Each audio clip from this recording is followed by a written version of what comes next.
4 years of marriage. Loyalty. Sacrifice. Trying to start a family. And then one ordinary Tuesday, I found a pair of earrings in his jeans. They weren't mine. That's when everything shifted. He got another woman pregnant, and still thought I'd wait for him to choose between us. Beat. Pause. Deep breath. But I didn't cry. I didn't scream. I made a move that not only shattered his ego, it reminded him who he married. A queen. Before I take you through exactly how I flipped the script, tell me, where in the world are you watching from? Drop your city or country in the comments. And if you've ever had to rise from betrayal, hit that subscribe button, because this story isn't just about heartbreak. It's about reclaiming your crown. I used to believe love looked like sacrifice. That if you gave enough time, support, forgiveness, you could build something unshakable. I believed that because I had to, because I was a black woman in a world that constantly demanded I be strong, soft, successful, and silent, all at once. So I wore that belief like armor. Until the day it shattered. It started like any other Tuesday. Rain slid down the windows like it had a purpose. I had just come home from work, still wearing my navy blazer and heels that pinched. I remember the scent of lavender from the diffuser, the soft hum of jazz from the Bluetooth speaker. It was quiet. Peaceful. But then I found it. In the back pocket of his jeans, tossed over the laundry basket like an afterthought, was a delicate pair of gold hoop earrings. Small. Feminine. Not mine. I don't wear gold. The moment felt like being slapped by a ghost. I stood there, staring at those earrings, and something deep in my chest twisted. It wasn't rage, not yet. It was confusion. Then, denial. Maybe they belonged to a coworker? A gift for someone else? But even as I thought those things, my body knew. My spirit knew. His name was Julian Cross. We had been married for 4 years.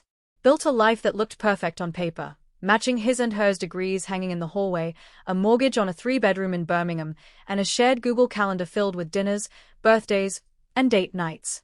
I had traded job offers in London for his convenience, stayed close when I wanted distance, and bent until I barely recognized myself.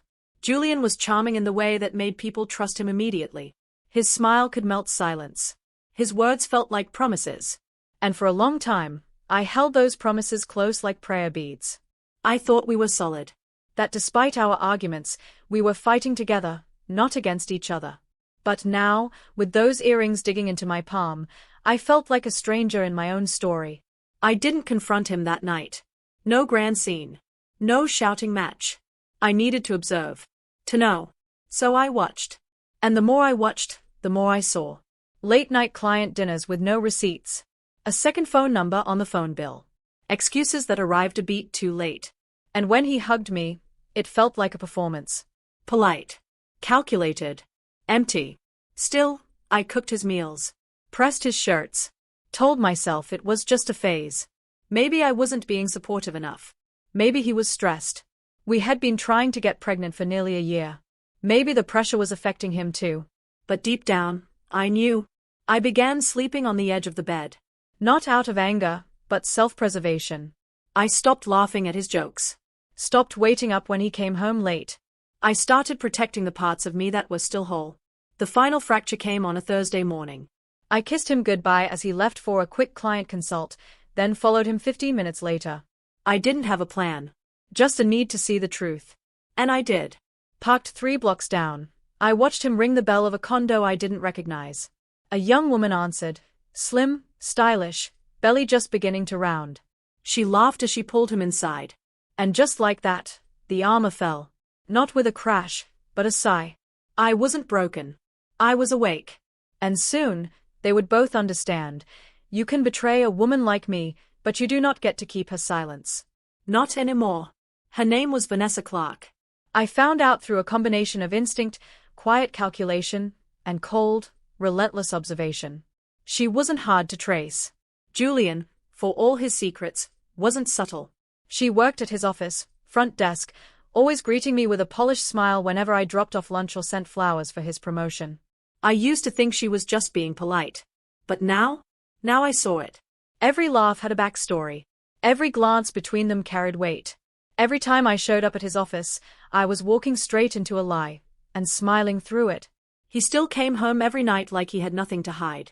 He still ate the meals I cooked, asked me how my day went, kissed my forehead before bed like betrayal wasn't living just under his skin. But I watched him closely now. I began noting patterns. Late-night phone calls. Deleted texts. Unexplained charges. And when I hugged him, I realized I wasn't embracing a man. I was holding a ghost. Sleep left me. Peace left me. I started writing everything down. Dates, receipts, interactions. I kept photos, tracked behavior, prepared a file so precise, even he couldn't gaslight his way around it. If this was going to end, it would end on my terms. I refused to be another black woman portrayed as bitter, irrational, or broken. Then one night, it happened. She called me. Her voice was sweet, almost rehearsed. She sounded like someone who thought she was the main character in a romantic movie. I just wanted to clear the air, she began, almost like we were old friends. Julian doesn't know I'm calling, but you deserve to hear it from me. He and I are in love.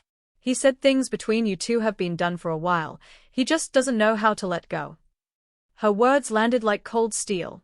But she wasn't done. And I'm pregnant. It wasn't planned, but we're really happy. I think the best thing would be for you to give him the space to move forward. I mean, you seem like a really strong woman. He talks about how amazing you are. That line, he talks about how amazing you are, wasn't a compliment. It was a mockery. She wanted me to make room. To step aside. To fade quietly while she built a new life out of the ashes of mine. But she didn't understand who I was. I didn't scream. I didn't argue. I didn't curse. I simply said, "Thank you for letting me know," and hung up. Because at that moment, a switch flipped. I realized something that would become the foundation of everything that came next. Julian didn't just cheat on me. He underestimated me. He thought I would cry. Collapse. Cling. He thought I'd fight her for him.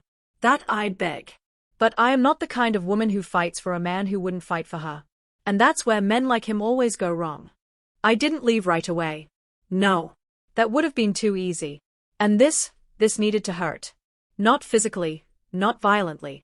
Emotionally. Strategically. Like a lesson carved in stone. The morning after Vanessa called me, I made Julian's favorite breakfast. French toast, turkey bacon, coffee with oat milk, just how he liked it. I kissed him on the cheek like everything was normal. And as he left for work, briefcase in hand and lies in his mouth, I smiled and waved from the front porch. Because the Camille Harper he thought he knew was gone. That day, I made 2 calls. First, to a lawyer, black woman, sharp as steel, known for making divorce feel like a chess game. The second? To my therapist. Because I knew this wouldn't just be legal. It would be emotional warfare. And I needed to be whole when it was over. I didn't yell. I didn't throw things. I became meticulous. Methodical. I gathered documents, bank records, emails, photos, even copies of Julian's text messages from a synced laptop he forgot about. I filed everything. Built a timeline. The pregnancy, the lies, the gaslighting. Proof of adultery. Evidence of financial mismanagement. And then I built my case like the lawyer I had trained to be. But I wasn't just after revenge. I wanted something bigger. Clarity, closure, and control. Then came the twist neither of them saw coming. It started when Vanessa's name popped up on my phone again. This time, I didn't answer. I let it go to voicemail. And what she left shocked me. She was crying. He's changed, she sobbed. He says he's confused. He won't commit. He tells me he misses you. Camille, I didn't sign up for this. I thought we were building a life, but he's still tied to you. Emotionally, financially. He said he needs more time, but the baby's coming soon. I replayed it 3 times. The woman who called me days earlier, arrogant and confident, was unraveling. Because Julian hadn't chosen her. Not fully. Not the way she thought. He was giving her crumbs. Playing house with her and still keeping one foot in mine. It was then that I realized something even deeper. Julian didn't love either of us. He only loved control. And without me, without the structure, the image, the reputation, I was the missing piece that made his whole charade fall apart. So, I made my move. I filed for divorce that Friday. Not quietly. I served him at work. In front of his staff. In front of Vanessa. The moment he saw the papers, right there in the lobby, his face dropped. His voice cracked. Camille, wait. Can we talk? I said nothing. But Vanessa? She looked like she'd been slapped with reality. She stormed off. And for the first time, I saw her not as the enemy, but as another woman who had also been lied to. Manipulated. Promised things he never intended to keep. But I wasn't her. I wasn't going to wait for his decision. I had already made mine. The Queen had returned. Not to beg. Not to plead. But to reclaim everything I gave, and take back what he thought I would leave behind. And that's when things really started to unravel, for him. The thing about betrayal is that it doesn't just end a relationship, it rebuilds a woman. Piece by piece. Brick by brick. Especially a woman like me. The day after the divorce papers were served, Julian tried to spin the narrative. He called. Emailed. Sent flowers. Left voicemails that started with "I made a mistake" and ended with "let's talk this through like adults." Like adults? He'd made a boy's decision and now wanted a woman to clean it up. But I was done with cleanup duty. I moved into a short-term rental that very weekend. A one-bedroom flat downtown. Nothing fancy, but it had light, space, and quiet. And for the first time in years, every single object in the room was mine. No compromise. No shared closet. No scent of him in the sheets. At first, the silence felt heavy. But then it felt holy. Because in that stillness, I found myself again. I went back to therapy twice a week. I started running every morning. Cooking for one became an act of self-care, not loneliness.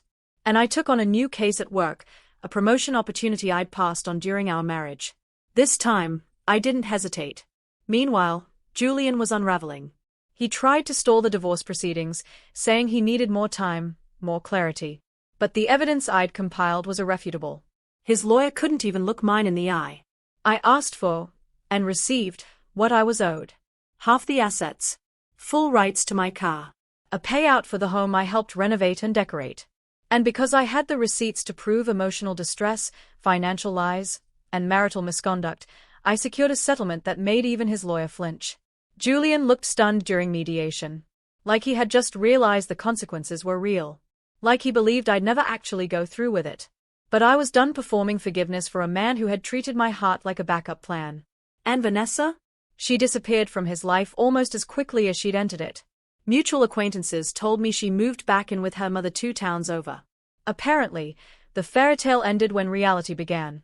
When she realized Julian wasn't just a cheater. He was a coward. A man who had told her he'd leave, but froze the moment his life required real accountability.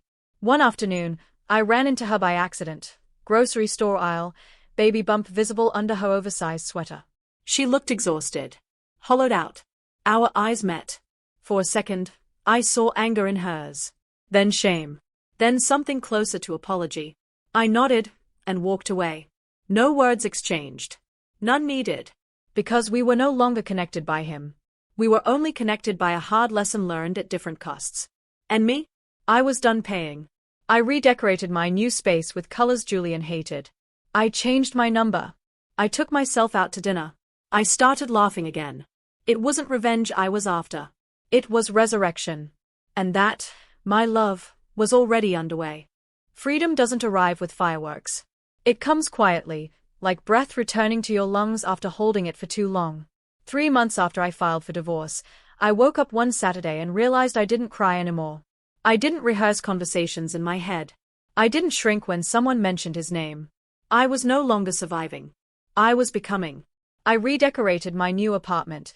White walls, emerald green velvet couch, bookshelves filled with novels, law journals, and black women poets who reminded me I was not alone. I bought myself fresh flowers every Friday. Took myself out to brunch on Sundays. I even started salsa lessons with a friend, just because I could. And let me tell you something, there's nothing more powerful than a woman who knows she doesn't need to be chosen. She chooses herself every single day. Work was thriving. I landed that promotion I once turned down and was now leading a high-profile case that had every partner in the firm watching. I walked into meetings with my shoulders back and my voice steady. Because I was no longer trying to make myself small to keep someone else comfortable. One afternoon, my therapist asked, "Camille, when was the last time you felt joy? Not relief, not peace, but joy?" And I smiled. Because that morning, I had danced in my kitchen to Aretha Franklin while frying plantains. I had laughed so hard I cried. Alone. Not lonely. That's joy. But as fate would have it, life still had one more scene to stage. It was a wedding. Not mine. A mutual friend. The kind of fancy black tie affair where the wine flows and the past sneaks up on you in cufflinks and cologne. Julian was there. He looked older. Not in years, but in weight. Like life had started pressing down on him. He wore his regret like it was tailored. And Vanessa?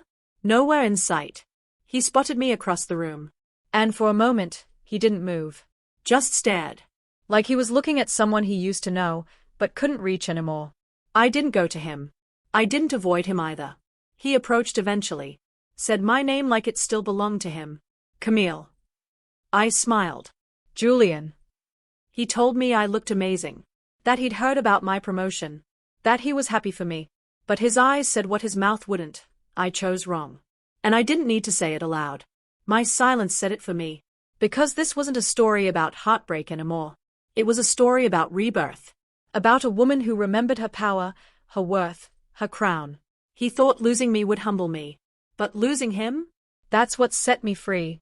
They say when a woman heals, the world around her has no choice but to shift. I didn't understand that until I became the proof. It's been a year since the divorce finalized. A full year since I stopped asking why he chose her. A year since I stopped trying to understand how someone can destroy something so sacred and still look at themselves in the mirror. But now, when I look in my mirror, I see someone who survived it all. Stronger. Softer. Whole. The story Julian and I shared no longer haunts me. It taught me. It taught me that love isn't supposed to be earned through suffering. That loyalty doesn't mean self-abandonment. That being a good woman doesn't mean being a silent one. And most of all, it taught me that no one gets to rewrite my worth. I built a life I love. I bought my own place, keys jingling like a new anthem in my palm. I travel now. Laugh louder. I host dinners surrounded by friends who remind me that joy doesn't need permission. And yes, I met someone new. Someone who didn't stumble into my life through apology, but arrived with intention. A man who listens without interrupting. Who sees me without needing me to shrink. Who doesn't need to be fixed or saved. But this story isn't about him. It's about me. Because before love found me again, I found me first. And Julian? From what I hear, he's co-parenting now. Alone. Vanessa eventually left, just as quietly as she entered. Their fairy tale eroded under the weight of real life. The thrill? It couldn't survive the truth. I don't wish him harm. I don't wish him well either. I wish him distance. Because once a queen reclaims her crown, she doesn't look back to see if the court is watching. She walks. So if you're listening to this story and you've been betrayed, overlooked, or made to feel like you're just a placeholder, let this be your reminder. You are not someone's backup plan. You are not a footnote in your own story. You don't beg to be chosen. You choose. You choose your voice, your dignity, your joy. You walk away not because you're weak, but because you're finally strong enough to do so. And when you walk, walk like a woman who's already arrived, because you have. Drop a comment if you've ever had to rise from something meant to break you. And if you're still in it, still healing, still learning, know this. There is life on the other side of betrayal. There is power in starting over. And there is nothing more unstoppable than a woman who knows her worth. You're not just surviving, love. You're becoming. You're not broken. You're being rebuilt. And your crown? It's right where you left it. Your likes, shares, and subscriptions aren't just numbers. They are fuel. They tell us to keep sharing real stories that reveal truth, power, and healing. So go ahead. Tap like if you've ever had to find your voice when silence felt safer. Hit subscribe if you're ready for more stories that remind you what resilience really looks like. And here's what I want to know today. Have you ever seen someone leave a situation that was destroying them and come back stronger than anyone expected? Or maybe that someone was you? Tell me in the comments. I read every single one.